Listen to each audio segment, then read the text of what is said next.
Vamos, Francisco Valencia, a ver los correos de esta noche. Francisco Bonilla. Bonilla, por favor, disculpe. Ok, Santiago Madrid es el primero en participar. Dice muy buenas noches a todos. Yo veo muy positivo que se reabre el caso de los jesuitas y sean llevados a la cárcel a los hechores materiales e intelectuales. Como sabemos, jamás en El Salvador se ha sentado un precedente como tal. La cárcel no solo debe de ser para los descalzos, sino que la ley es la balanza universal que se aplica hasta para los de traje y corbata.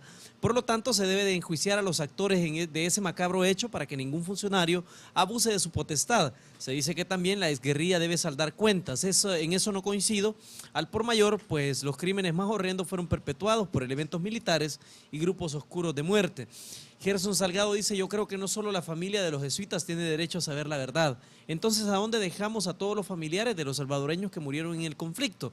Esto más parece que va encaminado a perjudicar a personajes políticos de esa época que lucharon contra la izquierda.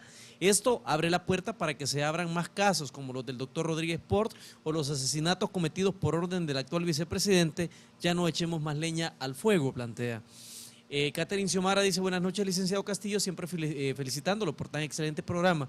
Un saludo también a todos sus panelistas, en especial a Francisco Valencia. Mi opinión acerca de este caso es que estoy en desacuerdo que se reabra este caso para esclarecer los hechos si los areneros como Cristiani no quieren que se abra. Arturo Méndez Azahar dice, buenas noches, Nacho, Carlito Tada tiene razón. ¿Podría darle lectura a este artículo de la Constitución? Artículo 244 dice, la violación, la infracción o la alteración de las disposiciones constitucionales serán especialmente penadas por la ley y las responsabilidades civiles o penales en que incurran los funcionarios públicos, civiles o militares con tal motivo no admitirán amnistía, conmutación o indulto durante el periodo presidencial dentro del cual se cometieron. Es un error analizar este problema desde el punto de vista estrictamente jurídico ni político, entendiendo esto en el buen sentido de la palabra, plantea el doctor Méndez Azahar. Julio Flores dice, saludos a todos. Mi punto de vista es que todos los que se oponen en la apertura de los casos de los jesuitas y otros casos emblemáticos son autores de estos. Y por otro lado, no se puede sanar una herida que está podrida por dentro, aunque se diga abrir heridas. Por otro lado, eran los funcionarios y los cuerpos de seguridad, como el Ejército, Guardia Nacional y otros, los responsables de resguardar la seguridad de los ciudadanos de El Salvador, pero al contrario, estos masacraron al pueblo y eso es lo que no se puede permitir. Es necesario que se juzgue los culpables para que nunca vuelva a pasar y ser ejemplo también para otros países. Una persona de apellido Torres Montiel dice, el presidente dijo en una ocasión, hace unos días exactamente cuando se le rindió tributo a los jesuitas, estamos poniendo orden en la casa. Da a entender que hace años estaba desordenada. Ahora bien, hablan de determinar quiénes son los culpables de los crímenes de los jesuitas, Monseñor Romero, etcétera, pero solo se hablan de crímenes que le ocurrieron a personas que compartían sus ideas. Ahora bien, empezamos, no se debería averiguar quiénes fueron los hechores intelectuales y físicos de tantos secuestros en la época de guerra, Poma, Francisco José Guerrero, ingeniero Mauricio, etcétera. ¿Quiénes fueron los que destruyeron los puentes, tantos puentes en El Salvador? El Puente de Oro, uno de los más admirados de Centroamérica, centrales eléctricas, buses quemadas, casas destruidas, camiones utilizados como trinchera en la época de guerra. Héctor Reyes dice, estoy completamente de acuerdo con la posición del señor Carlos Dada en cuanto a que la ley de amnistía fue un acuerdo político inconsulto con el pueblo y que dejó sin la posibilidad de encontrar justicia para los miles de desaparecidos en el conflicto armado. 2 familiares fueron desaparecidos cuando se conducían a sus trabajos, hecho sucedido en la colonia Florencia de Cuscatancingo, Juan y Saúl Sánchez Reyes, sin que se haya hecho justicia. No se trata de abrir heridas, sino de encontrar la verdad en la muerte de muchos compatriotas. Alberto Espino dice, buenas noches Nacho y a tus invitados, es importante hacer justicia en el caso de los padres jesuitas y Monseñor Romero, como se hizo en Chile con el caso Pinochet. Monseñor Romero y los padres jesuitas eran representantes de Dios aquí en la tierra y aún así los asesinos no lo respetaron. Eran gente pensante, altamente intelectual, que defendían a la gente más humilde de nuestro país. Debe hacerse justicia.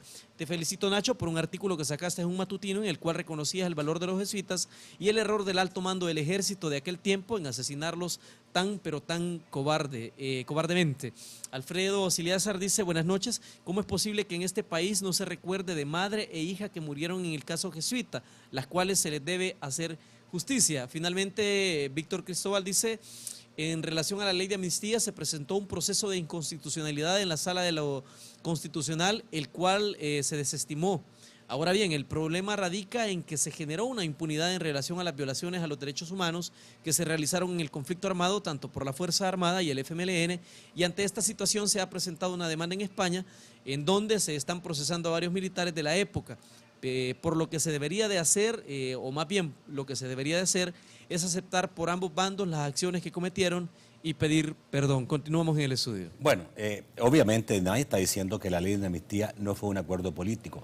Fue un acuerdo político de los principales partidos políticos de ese país o principales fuerzas políticas del país, sin duda, y fue inconsulto como todos los grandes acuerdos políticos, desgraciadamente. Pero yo estoy seguro que si la gente se le hubiera preguntado, ¿quiere que se acabe la guerra y que entremos a un proceso político de paz? Todo el mundo hubiera dicho sí. ¿Ya? Entonces. ¿Ya? Bueno, ¿alguien quiere responder? Yo solo quiero brevemente. El señor Siliezer dice que cómo es posible que no se recuerde a las dos mujeres, a madre e hija, que murieron. Por supuesto. Estoy de acuerdo en el espíritu del reclamo, pero yo le invito a que se meta El Faro, porque ahí tenemos justamente la historia de estas dos mujeres a las que usted habla, que no es cómo es posible que no se recuerden. Justamente como un homenaje también a ellas, hay ahí en El Faro una nota prácticamente no solo biográfica, sino hablando hoy con los familiares de esa niña, tratando de especular qué sería hoy de su vida si no la hubieran asesinado tan cobardemente. Perdón porque no alcancé a ver el nombre en el correo, pero es esta persona que dice que sus parientes Juan y Saúl Sánchez Reyes fueron desaparecidos. Yo creo que su correo justamente ayuda a confirmar lo que yo decía al principio de este programa, ¿verdad? No se trata de reabrir heridas. La persona que envió este correo, sus familiares Juan y Saúl Sánchez Reyes siguen desaparecidos. Nadie reabriría su herida. Nadie reabriría su herida porque su herida no ha cerrado. Porque aquí hay muchísimos salvadoreños que todavía no saben ni siquiera cómo murieron, sino dónde están sus